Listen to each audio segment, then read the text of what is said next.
با درود خدمت شما، امیدوارم خوب باشین. جلسه اول دوره صدابرداری استودیویی رو با هم دیگه شروع میکنیم.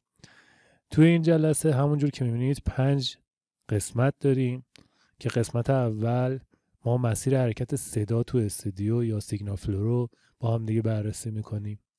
قسمت دوم چگونگی تولید صدا رو با هم دیگه بررسی میکنیم. قسمت سوم آکوستیک طبیعی و بازتاب ها رو با هم دیگه مرور میکنیم. در قسمت چهارم کارکرد اصلی میکروفون ها رو با هم دیگه بررسی میکنیم و اجزای اصلی میکروفون ها رو میشناسیم. و در قسمت پنجم آشنایی با برخی اصطلاحات صدابرداری رو با هم دیگه داریم. معمولا این قسمت پنجم رو سعی میکنیم تو هر جلسه داشته باشیم که با برخی اصطلاحات بیشتر آشنا بشیم. امیدوارم که این دوره واسهتون مفید باشه و شروع میکنیم.